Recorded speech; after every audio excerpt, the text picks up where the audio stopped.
Yo, c'est un moment que j'ai pas posté et nous dire voilà.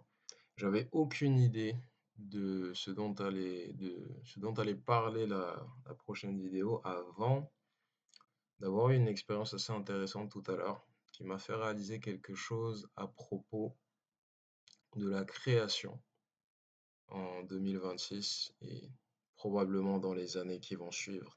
Et quand je parle de la création, je parle pas seulement de la création de contenu, je parle de tout ce qui implique une initiative créative, que ce soit artistique, que ce soit monter une entreprise, que ce soit, bref, quelque chose qui vous permet d'être dans un environnement de travail où vous avez, entre guillemets, la marge de jouer, d'explorer, d'expérimenter avec des idées, des solutions nouvelles, et particulièrement à une époque où, les gars, franchement, je sais qu'on n'aura pas tous la même expérience de tout ça, mais je pense que je suis loin d'être le seul à trouver le marché du travail, à trouver le monde du travail, et depuis un sacré paquet d'années, particulièrement nocif, particulièrement, comment dire? Après, ça va dépendre, bien évidemment, de l'expérience de tout à chacun. Si quelqu'un est dans un job dans lequel il se sent épanoui, dans lequel il a de la marge, dans lequel voilà, tant mieux. Mais si c'est pas le cas, si c'est quelqu'un qui est en recherche, et j'aurais jamais pensé dire ça au moment où j'ai commencé YouTube, mais je pense presque que la création, que quoi que ce soit qui implique la création, est probablement, sur le long terme, un pari plus sûr que d'avoir un job classique. Pourquoi est-ce que je dis ça? Parce que tout à l'heure, moi j'ai actuellement un accès depuis septembre à un job en ligne. Mais c'est, on va dire, l'équivalent, je sais pas, il n'y a pas vraiment d'équivalent en français. Donc en anglais, ça s'appelle du gig work. Et en gros, ce sont des bassins de mission. C'est un peu comme de l'intérim digital, si vous voulez. Ce sont des bassins de mission. Vous avez un accès à ce bassin. Si jamais il y a du taf et que vous êtes le premier dessus, bah vous y avez accès. Si jamais vous n'avez pas accès, ben mangez vos doigts. Et c'est un peu l'idée de ce truc-là.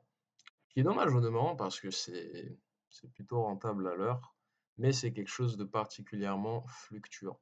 En plus de ça, c'est un emploi avec lequel je raisonne de moins en moins depuis quelque temps, parce que c'est un emploi qui, du coup, sans pouvoir trop en dire, euh,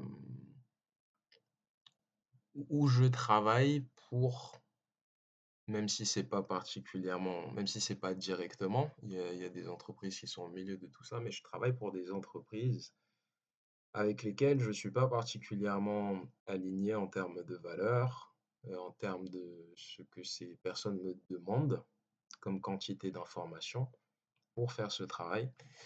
Et depuis quelque temps, j'ai commencé à refuser en fait de plus en plus de tâches. Donc je me suis dit, ok, bon, ça, ça commence à faire un petit moment, voyons voir ce qu'il y a sur le marché de l'emploi physique. Évidemment, moi je veux pas retourner dans quelque chose qui me coûtera ma santé mentale. Et donc le compromis que j'avais trouvé ces dernières années, c'était de particulièrement sélectionner des emplois à temps partiel. Donc hier, je savais que cette entreprise recrutait. Je suis allé voir sur le, sur le lieu même, en fait. Je suis allé me présenter parce que je pense que c'est toujours un plus, mais pas particulièrement parce que c'est le protocole ou quoi que ce soit. C'est surtout que, en fait, en allant se présenter, il y a aussi la possibilité de bénéficier de la puissance de la première impression. Et du coup, en rentrant dans le magasin juste en étant moi-même, quoi, et en gardant entre guillemets cette légèreté que j'arrive à avoir dans pas mal d'interactions sociales, je me suis dit, bon, je rentre, je vais avoir une idée très claire de comment est l'environnement de travail, physiquement du moins, et eux vont avoir une idée assez claire de comment je suis en tant que personne, enfin, une idée, hein, on parle encore, évidemment, il y a les entretiens à passer et tout. Mais du coup, c'est un temps partiel. Il faut savoir que c'est un truc à 10 heures par semaine. Les gars, j'étais la 90e candidature. L'offre a été postée il y a une semaine. Il y a une semaine, il y a 90 candidatures pour un 10 heures par semaine. Et en plus de ça, du coup, la meuf qui travaillait là-bas, avec qui j'avais discuté vite fait, pour savoir, pour avoir un peu ses impressions sur comment elle voit l'environnement de travail, comment est-ce qu'elle s'y est sentie, qu'est-ce qu'elle a apprécié dedans et tout, parce que c'est important pour moi de savoir où je mets les pieds. Euh, Elle m'avait dit de revenir demain du coup pour déposer mon CV, donc j'arrive, je donne mon CV et j'apprends que je suis la 90e candidature pour un 10 heures par semaine. Et ça m'a fait vraiment réaliser que, ouais, genre, on en était là, tu vois, on en était vraiment là, on est vraiment dans une situation où, en tout cas, quand on veut aller postuler pour certains emplois, même des emplois qu'on se dirait bah, pas particulièrement les plus attrayants, il y a un tel désespoir, où il y a une telle demande, en fait, de même les emplois les plus, comment dire, c'est pas un mauvais taf, hein, genre 10 heures par semaine pour, je crois que enfin, c'est pour vendre des coques de téléphone dans un endroit où il y a du passage, mais en même temps pas tant. C'est le genre de truc assez calme où voilà, on fait ce qu'on a à faire et quand on a fait ce qu'il fallait faire, on peut profiter un peu du temps comme on le souhaite. Et ça m'a vraiment fait mettre les choses en perspective et me dire, bah en fait, une personne, diplômée ou non, hein, diplômée, compétente ou non, elle peut passer un très très long moment à chercher quelque chose déjà d'adéquat. Et quand elle est dans une position, elle trouve pas quelque chose d'adéquat par rapport à ses compétences, sa carrière et aussi ce qu'elle a envie de faire, bah, les gens, en fait, doivent se rabattre et j'en suis je pense que je suis l'un des concernés puisque mon niveau de compétence est bien au-delà de ce qui est requis pour le job. Mais du coup, c'est ça, genre, je m'imaginais que, et c'est même plus, ça fait un moment, en fait, qu'on en est à une époque où on peut même plus considérer ça comme un avantage d'être diplômé. Parce que la concurrence, avant même d'avoir mis un pied dans l'entreprise, la concurrence est déjà tellement forte et vous pensez vraiment que aux ressources humaines, ils vont se fatiguer à lire 90 CV? Combien de ces personnes, en fait, ne vont même pas entendre, combien de ces personnes vont jamais recevoir un appel, jamais recevoir un email? C'est ça, en fait, la réalité du marché de l'emploi pour beaucoup de gens. Et ce qui me fait me dire que c'est presque plus sûr de faire quelque chose de créatif, c'est que, en fait, l'avantage avec le fait de faire quelque chose de créatif, et si on le fait avec authenticité, parce que je pense qu'on aurait tout à gagner dedans, et je pense que le collectif aurait tout à gagner dedans, c'est qu'on peut arriver à un point où il n'y a pas réellement de concurrence. Je pense qu'aujourd'hui, c'est probablement l'une des périodes les plus intéressantes pour faire quelque chose de créativement authentique et de se baser justement sur cette individualité, sur ces perspectives et ces qualités que toi seul peux apporter. Parce qu'aujourd'hui, il y a besoin de tout un tas de choses et je me rends compte aussi à travers les interactions que j'ai au quotidien, il y a énormément besoin d'expérience, de perspective. Il y a beaucoup de gens sur YouTube qui font des coachings en 1v1. Ça paraît bizarre de dire ça, mais genre des coachings en individuel. Genre, il y a un réel besoin aujourd'hui, il y a une réelle demande pour ça.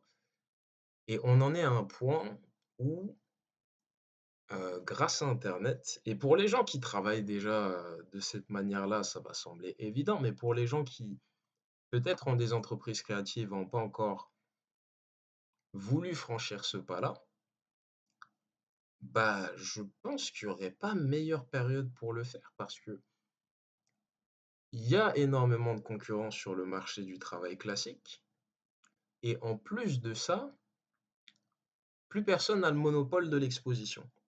C'est-à-dire qu'avant, il fallait, voilà, connaître les médias, connaître ceci, connaître cela. Aujourd'hui, avec les réseaux sociaux, et je suis le premier à comment dire, me lamenter des déboires quoi, des réseaux sociaux et des dégâts qu'ils ont créés dans notre société, mais il faut quand même admettre que quand on l'utilise, voilà, avec précision, c'est quelque chose de particulièrement intéressant parce que c'est quelque chose qui peut très vite lancer des choses, lancer des carrières, lancer. Il suffit que, en fait, on décide pas, on peut pas savoir à l'avance qui va trouver notre contenu pertinent. Et on peut pas savoir combien de personnes vont trouver notre contenu pertinent. Donc, on aurait tout intérêt à investir son temps en plus avec les algorithmes, particulièrement sur une plateforme comme YouTube, il y a vraiment une tendance au contenu qui est de plus en plus personnalisé, qui correspond de plus en plus à ce que ces personnes recherchent. Moi-même, j'en suis l'un des tributaires. Je vois sur mon algorithme YouTube, sur ma Xbox, parce que c'est principalement là que je regarde, que le contenu est vraiment, il est vraiment aux petits oignons. Il concerne des sujets qui me parlent, des choses avec lesquelles je raisonne quotidiennement. Et j'en suis à un stade où c'est vraiment des choses qui ont une pertinence maximale. Il y a très peu, entre guillemets, de contenu dans mon algorithme qui ne correspond pas à ce que j'ai envie de voir. Et ça touche parfois à des sujets qu'on pourrait considérer comme étant de niche. Mais aujourd'hui, c'est plus tellement un problème d'être de niche, étant donné que tout est fait pour que les gens restent le plus longtemps possible sur la plateforme. Donc comment est-ce qu'on se débrouille avec ça? On propose du contenu pertinent, on propose du contenu que les gens ont envie de voir. C'est pour ça que, aujourd'hui, enfin ton algorithme, c'est vraiment un reflet de toi-même, quoi. C'est pas On n'en est plus à ce stade où on était encore en phase d'expérimentation où de temps en temps, et je suppose que ça dépend des plateformes, mais même sur Instagram, le contenu que j'ai, et c'est probablement le réseau social sur lequel je passe le moins de temps, parce que c'est celui que je considère comme étant le plus dangereux en termes de. C'est particulièrement chronophage, Instagram.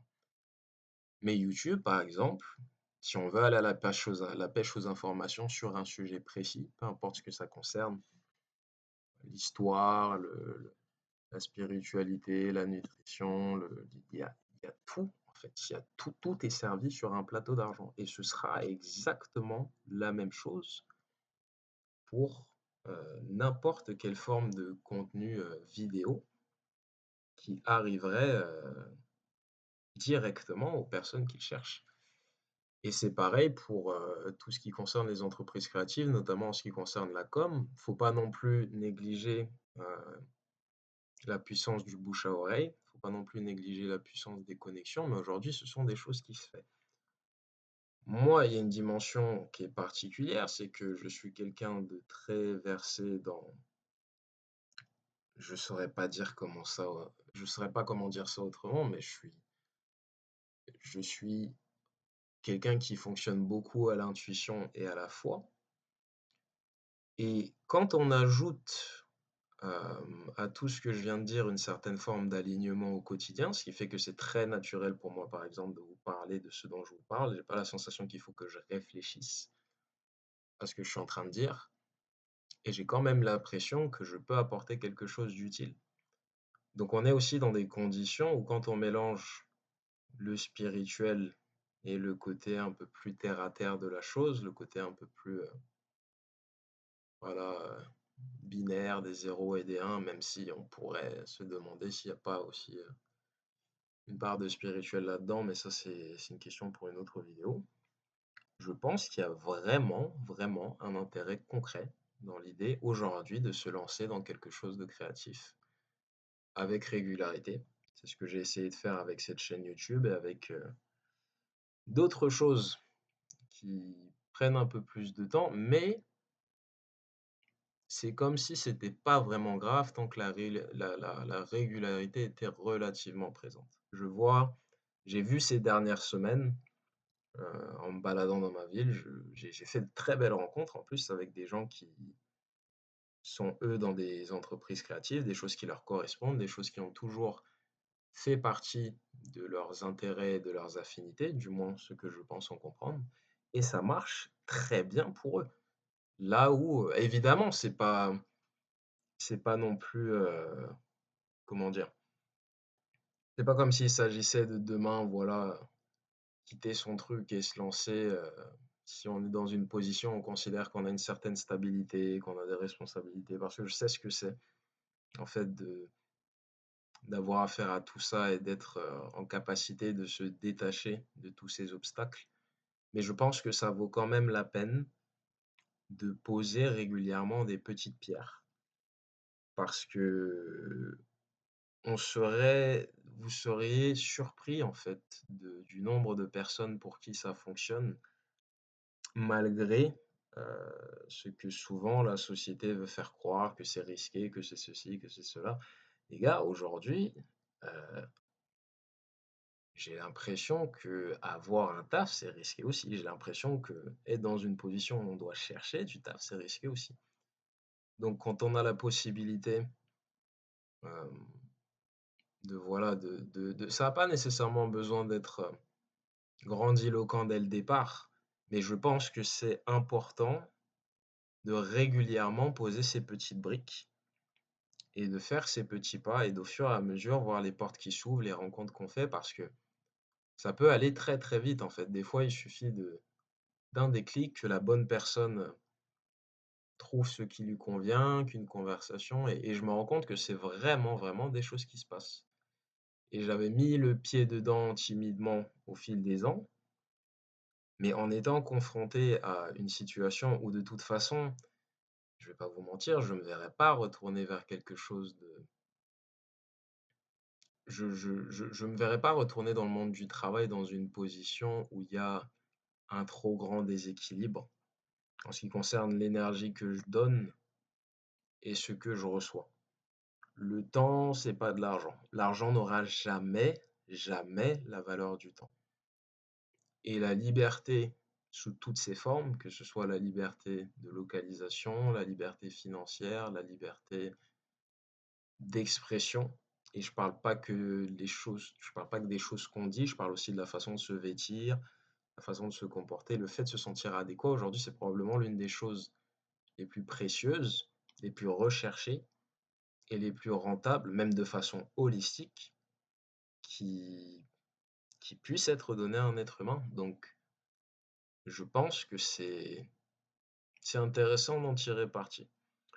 Donc voilà, c'est tout ce que j'avais à dire à ce sujet et j'espère que ça aura servi à quelqu'un. En tout cas, moi, ça me sert beaucoup. Donc voilà. Bonne soirée à vous, prenez soin de vous.